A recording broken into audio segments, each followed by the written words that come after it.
Hello everyone. तो कैसे हो आप सब। तो लास्ट की वीडियो में हमने देखा था कि साइंस के कितने पार्ट हैं। तो फिजिक्स और केमिस्ट्री के बारे में तो हम पढ़ चुके हैं और हमारा आज का जो टॉपिक होगा वो होगा बायोलॉजी के ऊपर कि बायोलॉजी क्या है, उसके बारे में आज हम जान रहे होंगे। तो बने रहिए वीडियो में।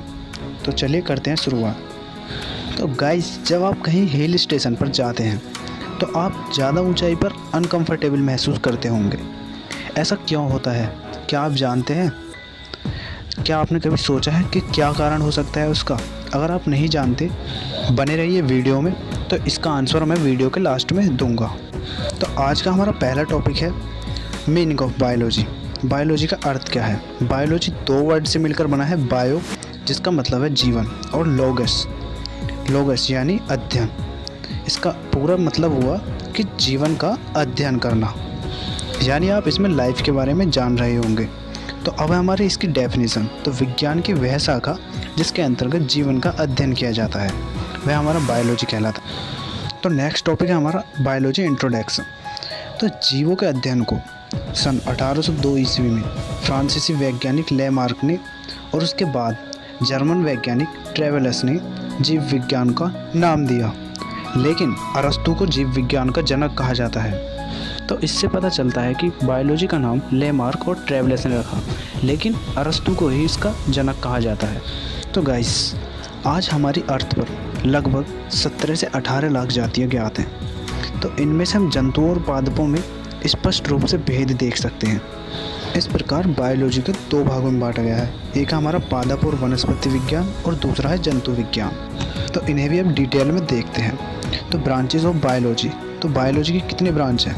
तो एक है हमारी बोटानी और दूसरा है हमारा जूलॉजी और तीसरा है हमारा माइक्रोबायोलॉजी। बोटनी को हिंदी में वनस्पति विज्ञान और जूलॉजी को जंतु विज्ञान और माइक्रोबायोलॉजी को सूक्ष्म जीव विज्ञान कहते हैं। तो चलिए इन्हें डिटेल में जानते हैं। तो पहला है हमारा वनस्पति विज्ञान। वनस्पति विज्ञान क्या है? इसमें हमारे पेड़ पौधे, इनका अध्ययन किया जाता है। तो इस बायोलॉजी के जो हमारे जनक हैं वो है हमारे थियोफ्रेस्टिस। तो इन्होंने ही सबसे पहले पेड़ पौधों पर अध्ययन किया। अगला है हमारा जंतु विज्ञान। तो जंतु विज्ञान क्या है? इसमें हमारे जीव जंतुओं का अध्ययन किया जाता है। इसी तरह जंतु विज्ञान का जनक अरस्तु को कहा जाता है, यानी उन्होंने ही जंतु विज्ञान इसका नाम रखा। अब हमारा नेक्स्ट है माइक्रोबायोलॉजी। तो इसमें हम सूक्ष्म जीवों का अध्ययन करते हैं और इसके जनक हमारे ए.वी. ल्यूबनेहोंग को माना जाता है, यानी उन्होंने ही इसका नाम रखा। तो गाइस, ये अब सूक्ष्म जीव क्या है? तो ये सूक्ष्म जीव जो हैं हमारे वायरस और बैक्टीरिया हैं। ऐसे ही और भी हैं। तो बढ़ते हैं अपने अगले टॉपिक की तरफ। तो अगला टॉपिक है हमारा daily life example in biology. तो चलिए देखते हैं। तो अब उस क्वेश्चन का आंसर जो मैंने आपसे शुरू में पूछा था, तो उसका आंसर हम बायोलॉजी के हेल्प से समझ रहे होंगे। तो होता क्या है, जब आप ऊंचाई पर पहुंचते हैं तो आपके शरीर को बदलते प्रेशर और ज़्यादा ऊंचाई पर ऑक्सीजन के स्तर को कम करने का टाइम नहीं मिलता, जिससे आपको सांस लेने की दर बढ़ जाती है और ब्लड में ऑक्सीजन का स्तर बढ़ता जाता है, जिस कारण आप अनकंफर्टेबल महसूस करते हैं।